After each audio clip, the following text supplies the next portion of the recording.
오늘 가장 핫한 뉴스를 알아보는 핫클릭 시간입니다. 고물가의 점심값이 오르자 직장인들이 대형마트를 찾는 경향이 늘어난 걸로 나타났습니다.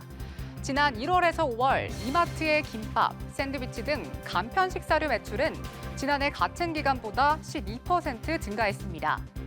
주변에 사무실이 많은 여의도점, 양재점, 영등포점 등의 간편 식사류 매출 상승률은 30%를 웃돌았습니다.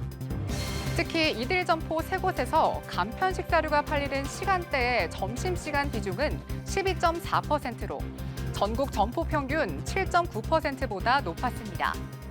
고물가의 점심값이 지출이 늘어나 이른바 런치플레이션에 직장인들이 식당보다 저렴한 마트를 찾는 것으로 풀이됩니다.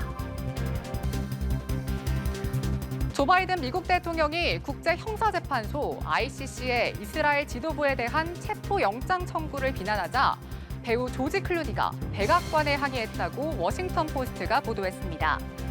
보도에 따르면 ICC의 체포영장 작업에 참여한 아내를 두고 있는 클루니는 지난달 대통령 고문에게 전화해 바이든 대통령의 비난에 대해 우려를 표명하고 불만을 토로했습니다.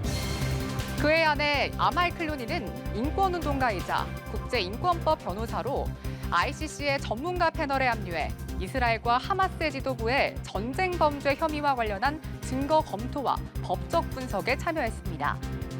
클루니는 다만 오는 15일 미국 로스앤젤레스에서 열리는 바이든 대통령 재선 모금 행사에는 예정대로 참석할 계획입니다.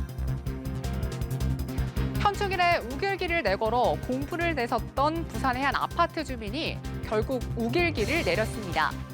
해당 아파트 창문에 내걸렸던 우길기는 현충일 밤 늦게 철거된 걸로 알려졌는데요.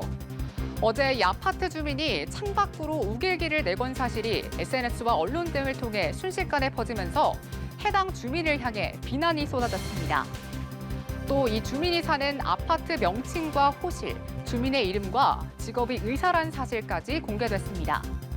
경찰과 지방단체는 오개물 광고법 위반 여부를 검토하고 있는 것으로 알려졌습니다. 발작성 기침 증상을 보이는 호흡기 감염병인 백일의 환자가 올해 급증하면서 방역당국이 주의를 당부하고 나섰습니다. 질병관리청은 올해 들어 이달 1일까지 확인된 백일의 환자가 지난해 같은 기간 13명의 105배에 달하는 1,365명으로 집계됐다고 밝혔습니다. 질병청은 코로나19 대유행 기간 100일의 유행이 없었고 다수 국가에서 예방접종률이 감소한 가운데 해외 교류가 증가한 점 등을 감염 확산의 원인으로 분석했습니다. 그러면서 감염되면 병이 중증으로 진행할 가능성이 높은 1세 미만 영아의 경우 제때 예방접종하는 것이 중요하다고 강조했습니다. 지금까지 핫클릭이었습니다.